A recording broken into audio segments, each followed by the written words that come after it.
Hola a todos, gracias por acompañarnos una vez más en este espacio que nos permite entregar información de los hechos más destacados de la Universidad Nacional de Colombia.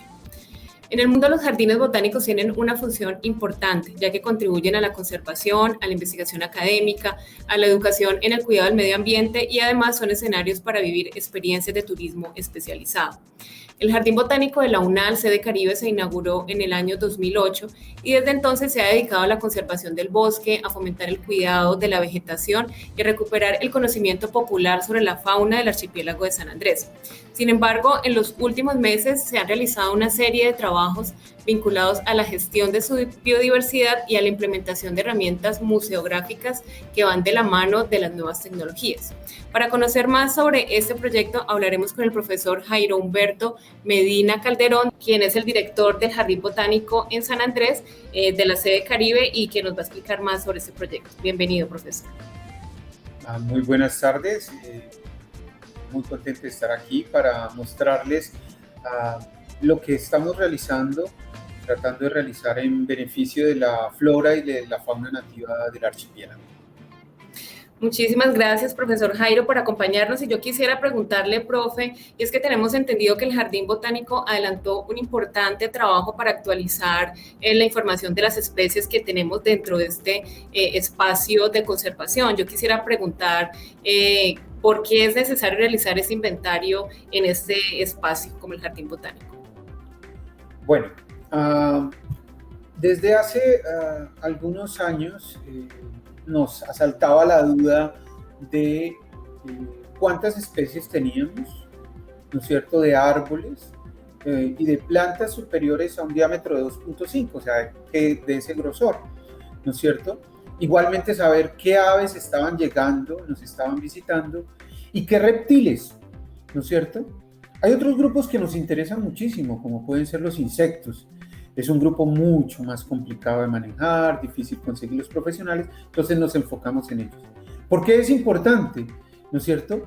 Si no conocemos lo que tenemos, no podemos cuidarlo de la manera adecuada, ¿no es cierto? Los bosques secos tropicales son un relicto actualmente en el país, queda menos del 5% de los bosques en todo el país. Entonces es muy importante cuidar este tipo de bosque y la fauna y la flora que encontramos allí. Profesor, hace cuánto no se realizaba este inventario dentro del Jardín Botánico y qué nos puede decir, qué encontraron ustedes en este trabajo que realizaron? Inicialmente, cuando se diseñó el Jardín Botánico, el profesor Peter Lowy, hacia 2003, 2005, pues cuando escogen el lote y todo, pues se hace primero que todo un inventario, o trata de hacerse un inventario. Básicamente lo que hicieron fue unos muestreos y estimaciones para determinar cuántas especies tenían de plantas en el jardín. Entonces, se encuentra un número definido que no es parecido al que tenemos actualmente, porque producto de la creación del jardín se añaden especies, otras llegan, los reptiles, las aves, se acercan a este nuevo relicto que está siendo cuidado, entonces traen nuevas semillas y entonces aumenta el número. Podríamos decir que no eran más de 60 especies en ese momento de árboles con esos tamaños comparado con lo que encontramos ahorita. Profesor, quisiera preguntarle o que usted nos haga como un comparativo, cuáles son esos aspectos importantes, relevantes que ustedes encontraron dentro de ese inventario, aspectos positivos o aspectos negativos que usted nos pueda comentar frente a este importante trabajo del inventario en el Jardín Botánico de la UNAL Caribe. Entonces, para retomar y recordarles, nosotros tenemos un espacio de 8 hectáreas. En esas aproximadamente 8 hectáreas encontramos 12.640 entre árboles, arbustos y palmas, con ese diámetro de más de 2.5 centímetros, pertenecientes a 113 especies de 38 familias botánicas. Entonces, es un número considerable, ¿no es cierto?, de especies para un área tan pequeña, porque pues esa es nuestra función, ¿no es cierto?, tratar de preservar la mayor biodiversidad de un bosque en particular, en este caso el bosque seco tropical. Allí encontramos que algunas de las especies más representativas, más abundantes, por decirlo así, para que no nos confundamos, es una que es conocida como guásimo o Guasuma ulmifolia. Otra que es muy conocida y ustedes también la consumen es el mamoncillo, ¿no es cierto? Y otra como wild coffee, ese es el nombre en inglés, no le tenemos, ¿cómo es? Café silvestre, algo así, ¿no es cierto? Y otra como el sulsul, son las más abundantes dentro de ella. También encontramos dos especies que son muy de mucho cuidado, como es el cedro, o como le dicen acá, Cederella odorata, y Suetenia macrophylla, que es una caoba, que son ambas que se encuentran en la preocupante categoría de amenaza en el país. Entonces aquí se trabajó con ellas en un proyecto hace como 4 o 5 años, se trajeron semillas, se dispersaron y tenemos un número considerable y encontramos en otros bosques de la isla, producto de que nosotros las hemos dispersado porque no existían prácticamente ya en el archipiélago. Eso en cuanto a los árboles. Aquí se registraron 27 especies de aves, ¿no es cierto? Pueden parecer poquitas, ¿no? Si las comparo con el Jardín Botánico del Tolima, que registró como creo que 140, 160, me decía el director del Jardín de San Jorge del Tolima, pueden parecer poquitas. Aquí tenemos 147 en el archipiélago, en total más entre 140 y 160. Pero son como aproximadamente el 20% de las totales y estamos hablando de un área muy pequeña, una isla. Y lo más importante que encontramos dentro de esas especies es que una que nos interesa muchísimo, que es el chincherry, que es una especie endémica. ¿Qué es endémica? Que está solo en la isla de San Andrés. Entonces imagínate, resulta que ella está aquí y está en el jardín y se encontraron una buena abundancia, una cantidad de nidos. Está muy bonita, muy linda, muy cuidadita. Entonces ha servido eso, ¿no es cierto? Dentro de lo no tan agradable que encontramos de las aves, que nos encantan, las aves son todas lindas y uno dice, ay, tenemos una que ha sido introducida, que es la María Mulata, ¿no es cierto? Y otra que es una lorito, Lora carizocea. Esas no son tan deseables porque compiten con las demás, con las de acá, que pues están restringidas a un ambiente. Las otras comen de todo, les quitan en el alimento. Es más, algunas de ellas, como comen algunas de las plantas, algunas plantas que no son tan buenas para el ecosistema porque crecen muy rápido y entonces se pueden volver invasoras. Entonces, eso hace, por ejemplo, el lorito, distribuye una acacia que tiene unos cachitos y que tiene una cosa, y crecen muy rápido, entonces que no es tan deseable, entonces por eso no las queremos mucho. Es más, la corporación ambiental, como las tiene en el bloque de búsqueda, sobre todo a las mariamulatas.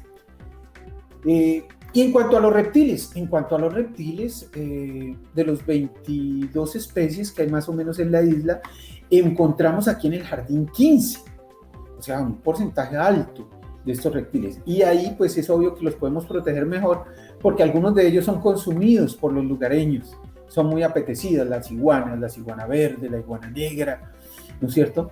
Encontramos la serpiente endémica, también tenemos una serpiente que es única de San Andrés, ¿no es cierto? Muy linda ella, que es una serpiente de color café. Y encontramos también una serpiente que es muy linda, es muy pequeñita, es de las más pequeñas, mide como 12 centímetros, entre 12 y 20 centímetros de largo, y es como, haz de cuenta, un cordón de tus zapatos, pero de los cordones más delgaditos que tenga, el diámetro de 2 a 3 milímetros de diámetro, es chiquitita, ¿no es cierto?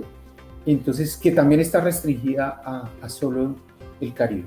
Y tenemos varias especies de tortugas y también tenemos otro lagarto que es endémico, que es del género Mabuya. Entonces son algunas de las cosas que también les interesa a las personas que nos visitan mirar. Hay un lagarto bellísimo que la hembra es de color azul y el macho es de color verdoso. En fin, cositas que le interesan mucho a la gente. Sin mencionar los insectos, pero es que ellos sí son complicados de estudiar, de identificar, pero estamos trabajando en ellos también. Profesor, quisiera también preguntarle, al principio del programa hablamos sobre unas herramientas museográficas, pues que hoy en día están utilizando herramientas virtuales. Hay algo que ustedes han innovado y es el tema de la realidad aumentada para visitas virtuales al Jardín Botánico. Cuéntenos en qué consiste ese trabajo que ustedes están haciendo, la gente cómo puede acceder a este sistema, cómo pueden conocer el Jardín Botánico a través de esa herramienta. Bueno, los jardines botánicos y que actúan de alguna manera también como museos, de alguna manera, requieren estar renovándose porque hay personas que acostumbran visitarlos con regularidad y tener una oferta que sea, además de atractiva, pues educativa. Bajo esa circunstancia, entonces, tuvimos el apoyo del Museo Paleontológico de Villa de Leyva y de personal que había trabajado con el Museo Paleontológico de Villa de Leyva para hacer unas herramientas museográficas que fueran acordes con la tecnología actual. Pero algo muy importante, que tengamos en cuenta que lo más importante es la visita a la naturaleza. Pero esas herramientas museográficas son muy buenas porque hay muchas personas que no les gusta ir con guías, que les gusta caminar y de pronto encontrar alguna nueva información. Entonces hay una serie de pedestales a lo largo del recorrido, una serie de mapas en los cuales hay una interacción con unas aplicaciones que tenemos y en las que podemos encontrar, por así decirlo, información escondida, ¿no? Entonces a los niños les encanta, les fascina, aunque nosotros les hacemos la advertencia a los padres, esto no es para que se olviden de mirar el arbolito, no se olviden de mirar la planta, sino para que tengan otra cosita adicional. Entonces siempre hasta el momento nos han dicho, no nos queda tiempo, no, ¿por qué no tienen tanta información de esta? Bueno, los problemas de mercadeo que tenemos naturalmente, ¿no es cierto? Que es muy difícil tener profesionales dedicados a eso, pero nos dimos cuenta y en estos tiempos de pandemia logramos en diciembre abrir y nos ha servido muchísimo porque les entregamos una tablet, las personas hacen su recorrido, no necesitan al guía, pues sí tenemos un guía, pero de vez en cuando lo mandamos por cuestiones de pandemia. No lo vamos a dejar de hacer porque la interacción con las personas, además que estos intérpretes ambientales, más que guías, ¿no es cierto? Estos intérpretes ambientales lo que hacen es contar historias sobre algunas de esas plantas, sobre esas aves, y eso le gusta a la gente, ¿no es cierto? Vuelvo y digo, hay personas que sí les gusta hacer su recorrido solos, mirar solitos las aves, mirar los reptiles, entonces se dedican a eso. Profesor, yo también le quería preguntar sobre un tema que es más como de coyuntura y es en relación a la dificultad que hubo con el huracán Iota. Tenemos entendido que desde la UNAL Sede Caribe se viene apoyando la restauración del archipiélago en ese sentido y quisiera preguntarle a usted exactamente cómo se ha vinculado al Jardín Botánico en esta causa. Bueno, cuando vino el huracán Iota fue bastante duro. Nos preguntan, bueno, ¿y cómo les fue a ustedes? Se nos cayeron 114 árboles grandísimos y todo el cuento, cayeron sobre los tejados, nos dañaron. Pero eso no fue nada comparado con la crisis que pasó en San Andrés y en Providencia, ¿no es cierto? Fueron cosas que pudimos solucionar. Pero sí vimos y hemos trabajado con la Corporación Ambiental Coralina, con Indemar, con el Von Humboldt y se han levantado inventarios y el problema en la isla de Providencia es impresionante. Por ejemplo, los manglares, más del 90% de los manglares se perdieron, ¿no es cierto? Pero la gente dice, pues se perdieron y entonces, ¿qué es lo que protegen? No, si no hubieran estado hubiera sido peor. Lo mismo pasa con el resto de la vegetación, los daños son superiores al 70% de pérdida de especies, ¿no es cierto? En fracturadas, en caídas, claro, algunas ya se están recuperando y todo el cuento, pero se tiene que hacer una recuperación ecológica, ¿no es cierto? Y entonces estamos colaborando. ¿Cómo estamos colaborando? Pues estamos recolectando semillas, haciendo vivero, hemos conseguido recursos, hemos ya mandado algunas pocas plántulas para la isla de Providencia, unas plántulas de manglar ya mandamos, hemos mandado propágulos también de manglar y más o menos en julio vamos a empezar a mandar periódicamente plantas en marco de un convenio que tenemos con el von Humboldt. ¿Y por qué en julio y por qué nos demoramos tanto? ¿No es cierto? Dirían unos, pero ¿por qué no empezaron a sembrar a partir de enero, febrero y van a empezar ahorita a sembrar? Porque resulta que la isla de San Andrés y Providencia están sometidas a un régimen climático en el cual la temporada seca termina en junio. Entonces los suelos están totalmente secos. Sembrar ahorita es un despropósito, es perder el material.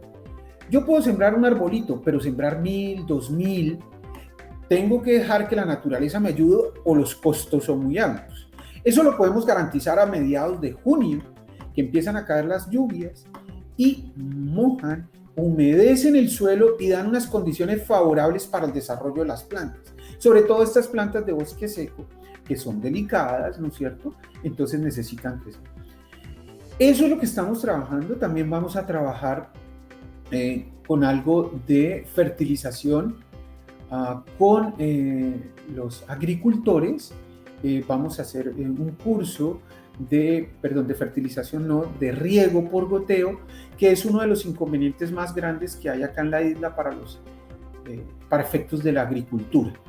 Entonces se hará inicialmente acá en San Andrés y estamos viendo la oportunidad de que se haga en la isla de Providencia. Creo que en este momento la gente de Providencia tiene unos problemas muy grandes que solucionar y tal vez este no sea el momento para llevarles esa solución, pero sí a la gente de San Andrés. Entonces ahorita estamos en reforestación, en enriquecimiento vegetal, básicamente. Vamos a iniciar unos procesos de medición de captura de carbono, porque la pérdida de los árboles a nivel aéreo fue impresionante. Las imágenes son terribles. Ustedes que han tenido acceso, o si tienen acceso a esas imágenes, son impresionantes, de la pérdida forestal. Y conlleva una pérdida de animales, de aves, de plantas, disminución en ellos. Es impresionante. Profesor Jairo, gracias por acompañarnos en este espacio y por permitirnos conocer este importante trabajo que la Universidad Nacional realiza desde el Jardín Botánico en relación a la conservación y a la educación de la biodiversidad en el archipiélago de San Andrés. Muchas gracias a ti y al programa de Unimedios. Y como siempre los esperamos en la isla de San Andrés y que visiten nuestro Jardín Botánico todos los días de lunes a sábado desde las 9 de la mañana hasta las 5 de la tarde. Los esperamos para que disfruten de una experiencia realmente enriquecedora. A quienes estuvieron conectados con este programa les agradecemos su compañía. Nos encontramos en otra oportunidad para estar al día con todo lo que sucede en la Universidad Nacional de Colombia.